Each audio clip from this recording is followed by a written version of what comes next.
on this episode of the National Parks Road Trip. But today I wanted to walk you guys through how I exactly photograph the Milky Way.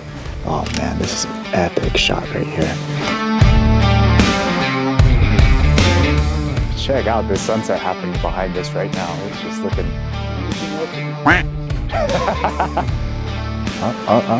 there it is. After finishing up our few days getting soaked in Yosemite, we made the long drive back to San Francisco. It was Lummy's dream to see the Golden Gate Bridge up close, so of course that was our first stop. But with clear skies overhead, we decided to skip out on sunset and instead grab a few shots of the bridge at night.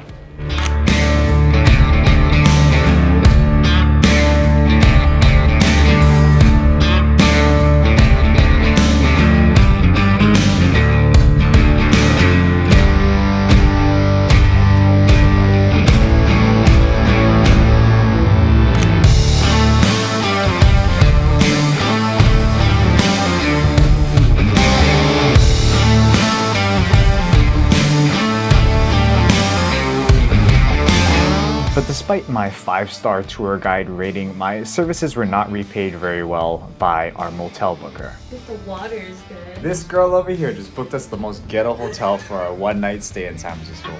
Let me walk you guys through this here. So our door only locks with one deadbolt that people clearly have a key for. There's nothing else, no other safety measures here. So this is our extra safety measure here. Put the luggage over there. We've got a nice desk, but no chair to sit on, but they did provide you with this nice table that you could use as a chair.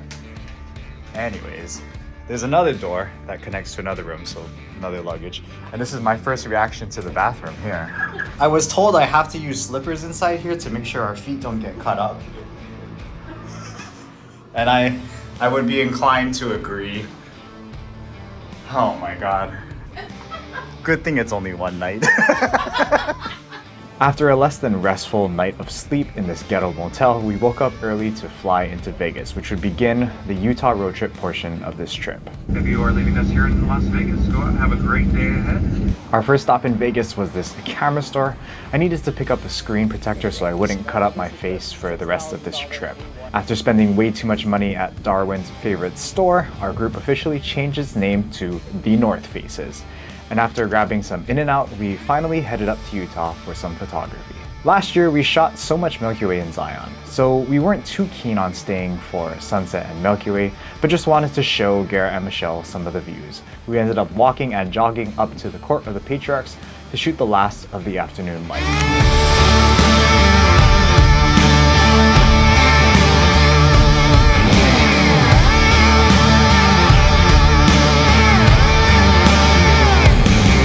After all that traveling, we were definitely pooped, so the logical thing to do was to head out to Bryce Canyon to photograph the Milky Way. All right, good morning everybody. Welcome back to another episode of the Utah Road Trip. Today we are shooting Milky Way here in Bryce Canyon National Park. As you can see, we've got this beautiful Milky Way core behind me. Taking a quick time lapse with that camera, and Darwin's taking his shots as well. But today I wanted to walk you guys through how I exactly photograph the Milky Way.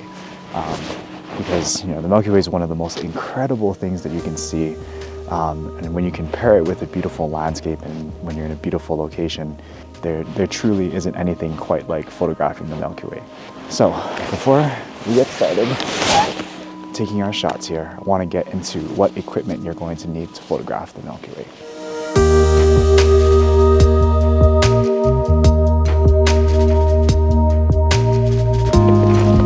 So in terms of equipment, the camera that you're going to be using, or that you want to be using, is a full frame camera. Now you can shoot the Milky Way with a crop sensor or a medium format camera, but a crop sensor has such a small sensor that it doesn't quite let in enough light to capture good detail of the Milky Way. No matter which lenses you use, I still find it just a little inadequate for the Milky Way. And you can actually still shoot Milky Way with medium format cameras, but because medium format cameras tend to be higher megapixels, they tend to bring in a lot more noise when photographing the Milky Way. So I find that full frame cameras are the best balance between having enough size of the sensor to capture all of the light but at the same time also having a good amount of pixel density that when you do capture a high ISO image with the Milky Way, that it doesn't introduce a whole lot of noise into your shots here. You're going to want to pair that full frame camera with a fast prime lens. Right here I've got the 24mm G Master f1.4, and you want to pair it with what we call like fast prime lenses, and those are lenses that open up to f1.8, f1.4, basically opening up the iris of the lens to let in as much of the night sky light as possible. And prime lenses tend to be fixed lenses, so you're pretty much stuck with a specific focal length, but then you also gain that extra wide aperture as well. Oh yes, one more thing when it comes to the lenses. You're going to want a lens that's relatively wide. So I have a 14mm, I have a 20mm that I'm filming with here, and then I've also got a 24mm. All of these lenses are on the wider focal end. If you want to shoot Milky Way with a more telephoto lens, like I would say anything like 35mm and beyond, that's when you're going to want to start getting into tracking, which is a more advanced concept. But for now, we're going to stick with the wide angle lenses to capture the Milky Way. Last piece of equipment you're going to need here is a big sturdy tripod. You can't take Milky Way shots handheld, so you're going to need a way to stabilize your camera, and the bigger and the stronger your tripod is, the more stability you're going to have with your shots.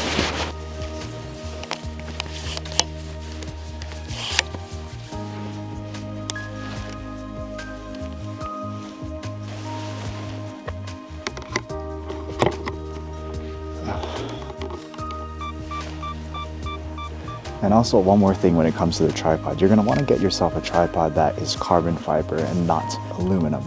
Carbon fiber will absorb the micro vibrations from the earth, and it won't affect the shake of your Milky Way shot as much as aluminum. Aluminum tends to be a little more vibratory, if you will, and the camera micro shakes are intensified with aluminum tripods. So if possible, photograph your Milky Ways with a carbon fiber tripod, and maybe not so much with an aluminum tripod. I mean, use an aluminum tripod if that's all you have, but if you're going to get serious about photographing the Milky Way, I definitely recommend carbon fiber.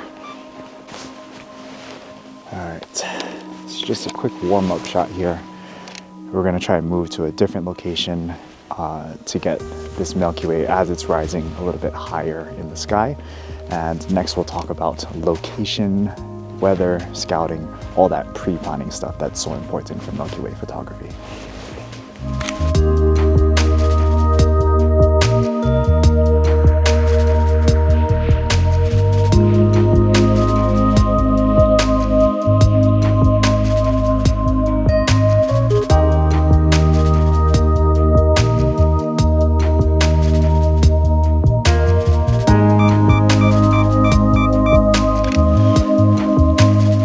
So when planning your Milky Way shoots, you're going to want to try and find an area that has low light pollution. What do I mean by light pollution? Well, light pollution is the lights that are created by city lights, incandescent lights, street lights, and all that good kind of stuff. In fact, if you see in our time-lapse and our shots, there's a little bit of light pollution here at Bryce Canyon off in the distance, but it's not too bad. It's not really impacting the entirety of the sky. But if we were to try and shoot this Milky Way shot in a big city like San Francisco, New York, or whatever, you would just have light pollution going up the entire sky, and you wouldn't be able to see the stars very clearly. If you're trying to search for areas with clear sky, there's a couple of apps that I would recommend for you. Number one is Clear Outside, and on Clear Outside it shows you for each location that you put in the Bortle scale from Bortle 1, which would be like the clearest of clear skies, up to Bortle 5, Bortle 7, I believe it goes as high as that, but that would mean like totally unshootable, very light polluted areas. Now, that's if you know a location that you want to shoot with, you can plug it in and figure out what Bortle level your location is, but you can also Google a dark sky map, and it can show you areas where there's a lot of light pollution and not a lot of light pollution, and you can pick those areas to go for Milky Way. So a couple of options if you're trying to find a place to shoot. In terms of weather, there's a couple of things that we need to align. Number one, it has to be clear skies, or relatively clear skies.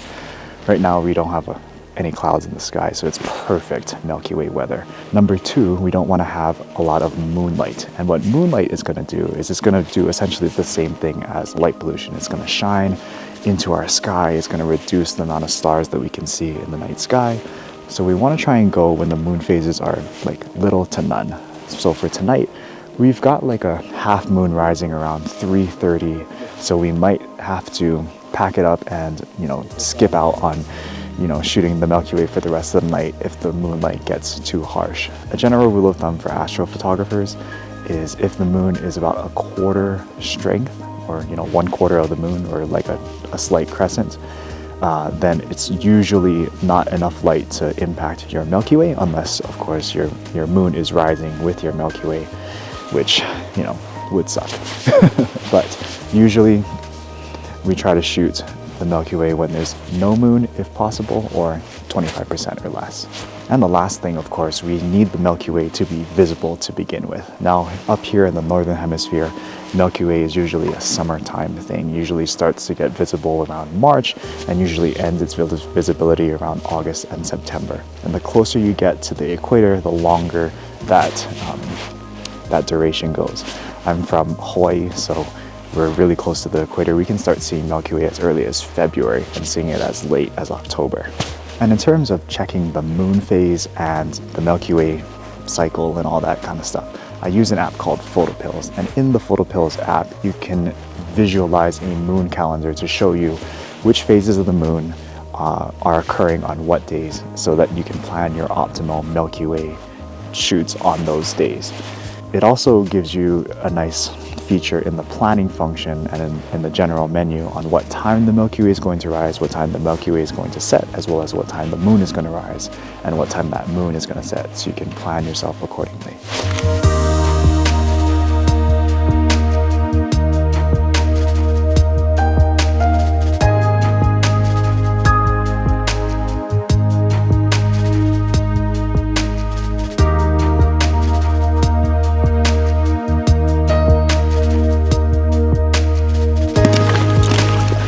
In terms of scouting for your Milky Way shot, ideally you want to be scouting for your shot during the daytime so that you can see your composition and where you're going to actually be photographing. But unfortunately, we weren't able to get here to this park early enough for me to be scouting appropriately.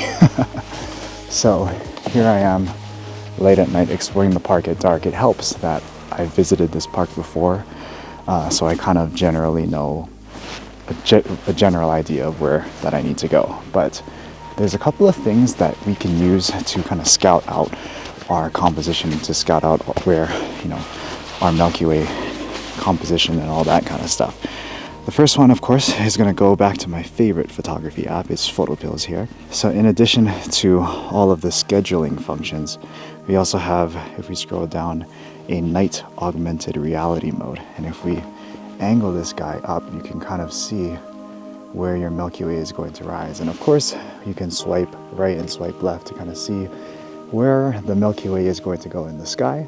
So if you were here during the daytime, you can just fast forward and line up your composition right perfectly and just get back here when the timing is right. But once you're out here in the nighttime, you can kind of just walk around and explore safely, of course, and just take test shots here and there and kind of just see what the camera captures and fine-tune your composition accordingly. But yeah, we walked down here a little bit. We got this beautiful composition with all these hoodoos and spires going up towards the Milky Way. I just started to take one of the time lapses here. Next up on the agenda, I'm going to teach you technically how to capture the Milky Way, dialing in your settings appropriately, focusing at night, because honestly, astrophotography is one of the most technically challenging of all of the subgenres of landscape photography. It's not just point and shoot. You have to take in a lot of factors and dial in a lot of settings to get your shot perfect. All right, so focusing on the stars can be a pretty demanding task, and I usually try to dial in my focus on the stars before I adjust anything else. Just that way the composition and all that stuff is going to be made a little bit easier. But of course you're going to want to put your camera into manual focus, and then what you're going to do is you're going to spin this dial, and you can see, hopefully, there's some stars that start to appear on the screen when you're pointing towards the sky. And what you want to do is kind of, use your camera's function to zoom in a little bit if it has it, and make sure that all those dots are just as small, teeny tiny dots as possible. When the dots are small, that means that the camera is in focus, and hopefully you can get your shot. Now, most modern lenses, when they're built with the native glass, Sony with Sony, and even like Sony with Tamron and Sigma, if they're all supported and all that kind of stuff, usually they're going to allow you this zoom function where you can punch in and really dial in your zoom super ultra tight, and it won't give you too much of a problem. But if you're using a third-party lens or a manual focus lens that doesn't talk to your camera electronically, then you might just be kind of having to do your manual focusing and doing trial and error shots to make sure that you are actually in focus. Once you have that set, you don't want to be touching your focusing dial, because that's gonna throw off your focus, of course, so don't touch that. So the next thing I'm gonna do is I'm gonna try and frame up my composition. And I shoot with Sony, but I'm sure that this feature is available for Canon and Nikon and all the other camera manufacturers. But this function is called bright monitoring, and you do have to set it to a custom button. I've set mine to the down button down over here. If I hit that button, the frames per second on the image drops, but you can clearly see our composition so much better. So what I'm going to do here is, I've clearly framed this up already, but this is pretty much the shot that we're going to be going for here. We've got the Milky Way off right smack dab in the middle, and we've got all these hoodoos coming off the side. But let's say that I was, angled a little bit more further down. I can actually now, with the frames per second dropped and the brightness increased, we can actually dial in a proper Milky Way shot just like this here. And I'm going to take this shot before this Milky Way gets out of frame here. I have my settings dialed in, which I'll get to in a minute. Oh yeah, it's a pretty sweet shot here. All right, so when it comes to our settings, we want to try and dial in the settings that are going to maximize the amount of light entering our camera and hitting our sensor. So we want to use the shutter speed anywhere from like 10 seconds up to like 20 seconds. And we want to crank that aperture to that the iris of the lens is going to be as open as it possibly can. That's going to be the lower numbers like f1.8 and f1.4. And then in terms of our ISO controls how sensitive our camera's sensor is towards light. So we want to crank the ISO up so that it increases the camera's sensitivity. Around 3200 is usually where I would start for these type of settings. But the problem with adjusting your ISO is that it also increases the amount of noise. So you don't want to just jack up your ISO to the maximum. You want to kind of find that nice even balance. And I find that 3200 is a pretty good starting point, and depending on how bright the Milky Way is, how much light pollution we have, how much ambient light we have, I'll adjust my ISO from there. But typically that's kind of the target range where I want to start. Now if you notice in the corners of our 10-second exposure here, you can see that there is just a little bit of star trailing in the corners. And if usually when you're just posting stuff on Instagram, social media, YouTube and all that, that's usually forgivable. But if you're anybody like me who likes to print their astrophotography and likes to print their images, you're going to want to try and minimize the amount of star trailing that's in your photos. And the way we can control the amount of star trailing is with our shutter speed. If our shutter speed is super long, that gives the Earth time to rotate, and therefore the stars, it gives the opportunity to the stars to start trailing.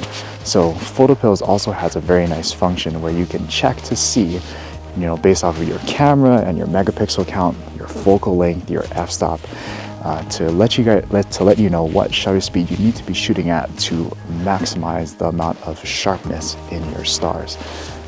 And so for this lens, this is the 20mm f1.8. I believe, if my memory serves me correctly, the the maximum shutter speed is around 5 seconds. So I'm gonna shoot at about 5 seconds here. We're just gonna bump the ISO up just a touch to about 6400 and just kind of see how that goes. And that should give us, you know, a much sharper image in terms of star trailing, as you can see. Now, the only issue about, you know, shooting for super sharp stars is that now our foreground becomes totally dark and basically like a silhouette. And sometimes that can be a nice effect. But in my case, I usually like to have a little bit of foreground detail in my shots. So in the next segment, after I move locations here, I'm gonna show you guys how I capture my foreground images, and then we're gonna go home and post-process them to blend our sky with our foreground.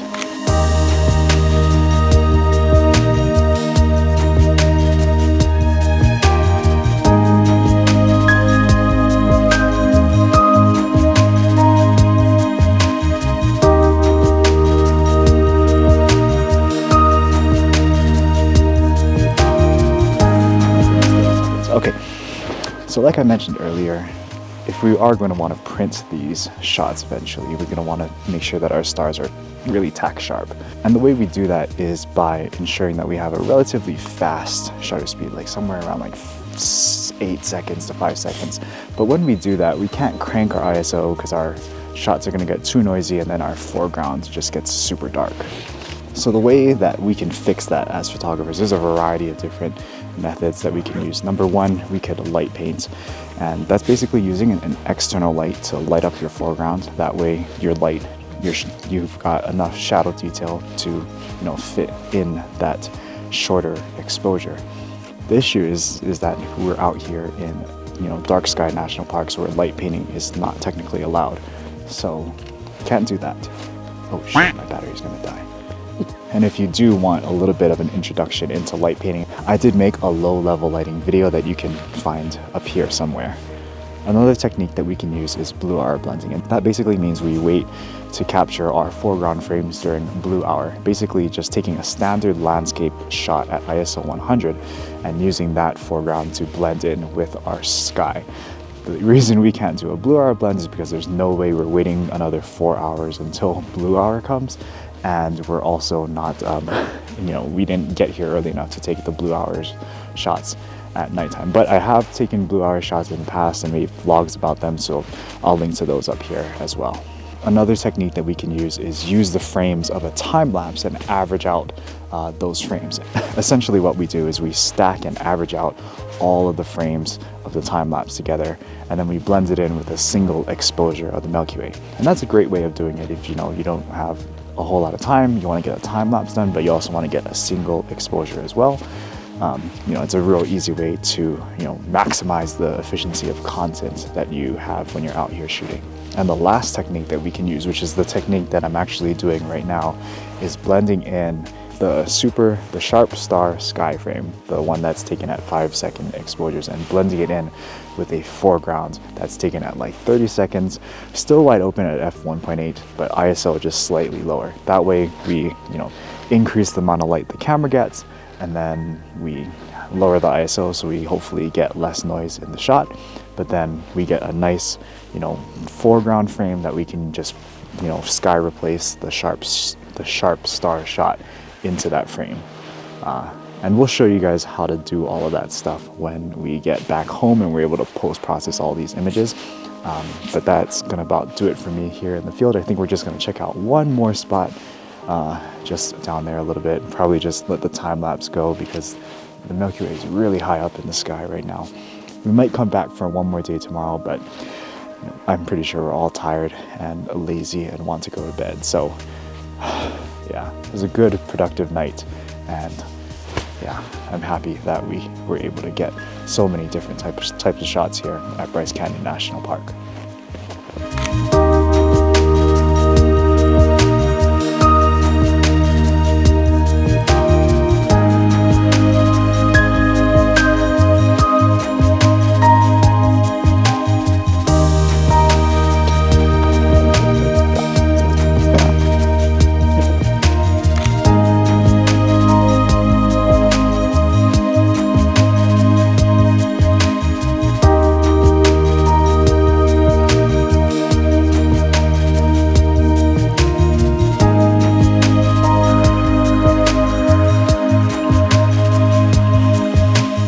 What's up guys, it's editor Spencer here, and I know that was a lot of information already and I don't want to burden y'all with more when it comes to post-processing.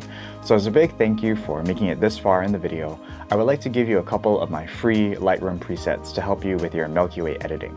These presets are a great starting point to ensure that your Milky Way images pop. Use the code MWMasters at checkout to download them for free on my website. The link is in the description below. And if you are interested in a more in-depth Milky Way editing tutorial, please check out my website where you can purchase one of my post-processing courses. After that Milky Way mission, we were all pretty exhausted. We slept in and woke up to explore the park and catch sunset.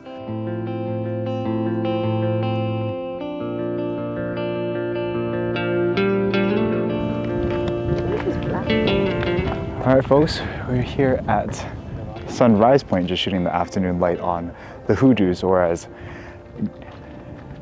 Mr. Cannon over here likes to call it, the dildos. Just taking some telephoto shots with this last little bit of afternoon light, then we're gonna catch sunset. Didn't really do anything for the day thanks to our somewhat all-nighter last night, but we got one sunset here tonight. Look at all these high clouds that are above us. So hopefully we get a good sunset, and then we'll do sunrise over here tomorrow before we head out to our next national park. But yeah, enjoy these quick little telephoto shots.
And now we're out here at Bryce Point. There's these beautiful high clouds overlooking the canyon. So trying to get just an easy time lapse of the canyon, sun setting, and then hopefully the clouds lighting up behind it. But man, this is some crazy conditions that we're getting right now.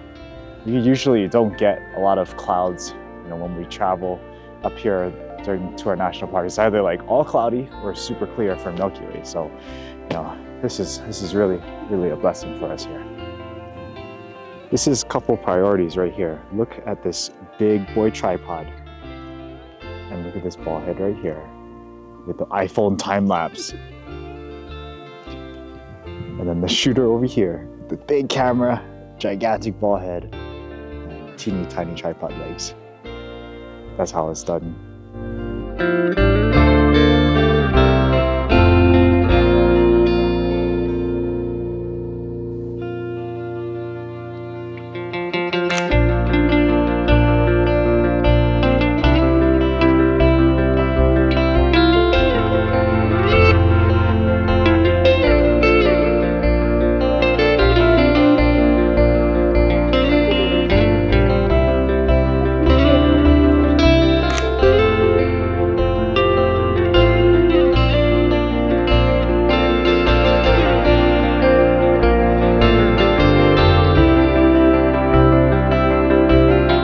Check out this sunset happening behind us right now. It's just looking. Anything else would be practice. I'm mic'd right now, right? Oh, that's evidence, bro. Ever cross me again, you're going down. Really colorful. Your foreground is so dark. Yeah, your foreground is dark, yeah. Like what we had like a few minutes ago was the best. Absolutely beautiful. Love it. Love it. Just gonna let this time lapse catch these clouds as the color fades away. But yeah, I think that's gonna be, oh, I lied. I was gonna say I think that was gonna be it for Bryce Canyon, but we have one more sunrise tomorrow morning before we head out to Capitol Reef. So hopefully we get some good conditions for that as well.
Good morning, everybody, and welcome to our last day here in Bryce Canyon National Park.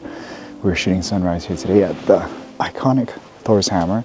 It's almost time for sunrise, maybe like 10 minutes or so. So we've got one camera over here with the 14mm taking a super ultra wide angle time lapse of this scene.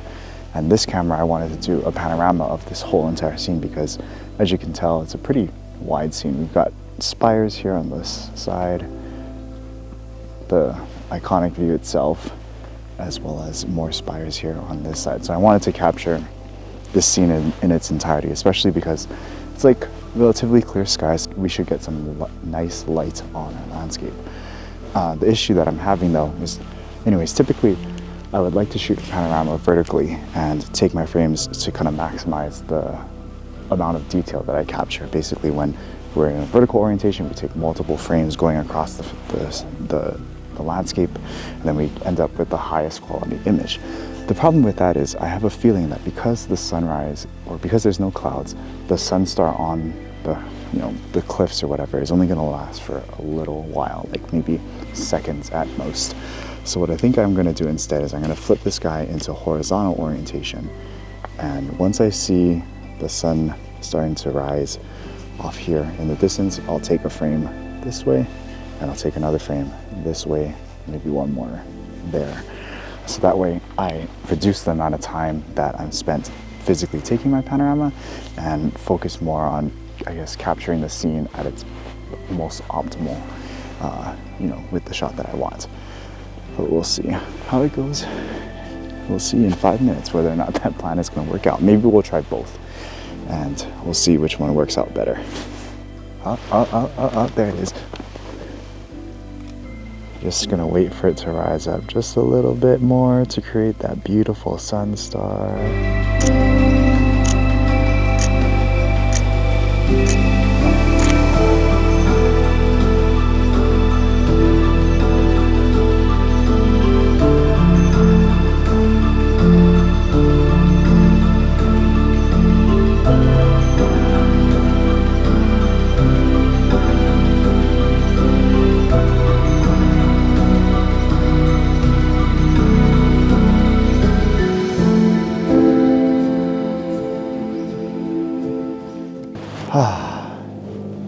Beautiful stuff. I just love Bryce Canyon. I mean, I think I would probably get bored of this landscape if I were to move here, because it's just like the same thing over and over again. But there's so much endless possibilities here, both for like sunrise shots, Milky Way shots, and like the landscape is just so unique that it's pretty hard to beat, in all honesty. Happy that we were able to get one night of Milky Way.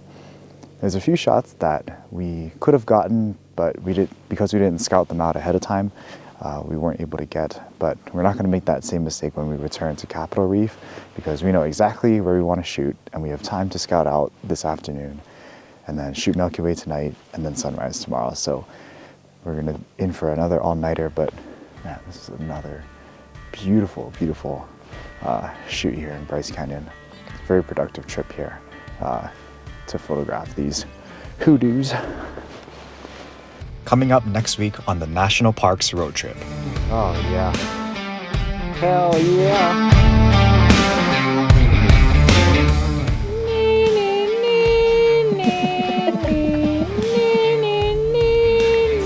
Oh man.